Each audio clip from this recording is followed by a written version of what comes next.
is the #1 Mets prospect. But he is so advanced as a hitter. Want to see it? I want to see it.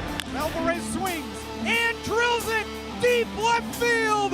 Goodbye and good night. And Álvarez launches it in a deep left homer from Francisco Álvarez. He is something else. Francisco Álvarez, Mets fans love what they're looking at, and that one is gone. Forget about it. First AB, home run. He hits a rocket out to left field, and that ball is way out of here.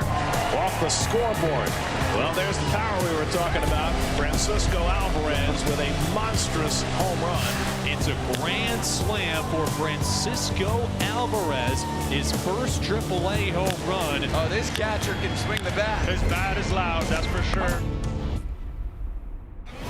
All right, time now for Film Room powered by Google Cloud. And for more on the Mets' top prospect, let's check in with Yonder and Anthony. And first, when we talk about Francisco Álvarez, Yonder, I'm going to go to you first.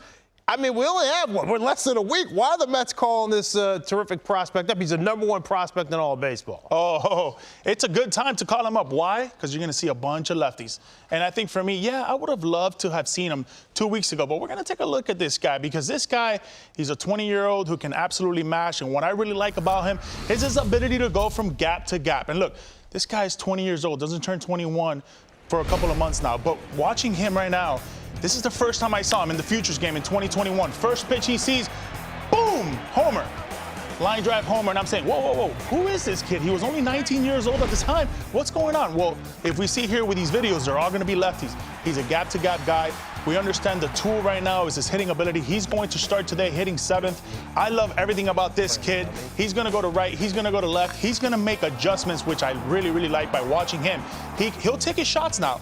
2-0, 2-1, he's going to go for it. But with 2 strikes, you're going to see him kind of get a little bit bigger. He's going to no strider, and he's going to hit the ball. My comp on this guy right here is Wilson Ramos. I think Wilson Ramos is the real deal. That's my comp with him.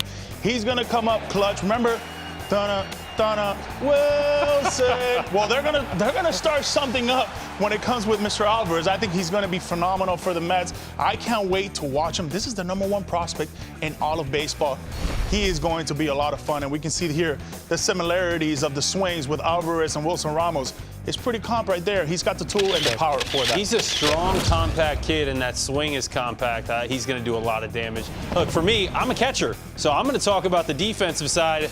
As you said, the hit tool is what is advanced. That's what, people are talking about. Well, that's what they're excited about. Here it is. There are the numbers that he's put up this season throughout the minor leagues, AA and AAA. I mean, he has forced his way into this conversation, essentially. And realistically, I don't think the Mets wanted to call him up yet, but they kind of were forced to almost with that kind of what they had at the DH spot. I think the DH situation was a big hit for them. Exactly. Thinking about what they were going to get with Vogelbach or what they were going to get with Ruff. And now bringing him up, you're saying, okay, listen, we need something. We need a spark. We need some slugging because we understand the 2 sluggers there, Lindor and Pete Alonso. You kind of need somebody else in the back end of that lineup to kind of drop some bombs. Absolutely. But along with that, he's hopefully, I don't know if we're going to see him behind the plate very much because that hit tool is advanced. Maybe he DHs most of the time. But realistically, the one thing he does very well, at least he's done in the minor league level, he can throw. And I mean, look at this. An athletic play right here on a ball that gets away from you. He plants, back foot, throws all in one motion. Absolute rocket. Strong arm. This kid has an arm. The catch and throw is there. It's going to be a matter of whether or not the rest of the game kind of develops with it, whether it's pitch calling, whether it's moving around, blocking, doing everything else he needs to do, is certainly framing. That's going to be the part of the game that he's going to have to show to this team, to this pitching staff, to this organization that he's ready to take to the next level. That might not happen until next year. Quick story on him. When he was getting scouted, he was showing up to the ballpark at 7. The head scout in Venezuela wanted to see what would the work ethic like. He was showing up at 6:30. He was there at 6. He showed up at 6. He was there at 5:30.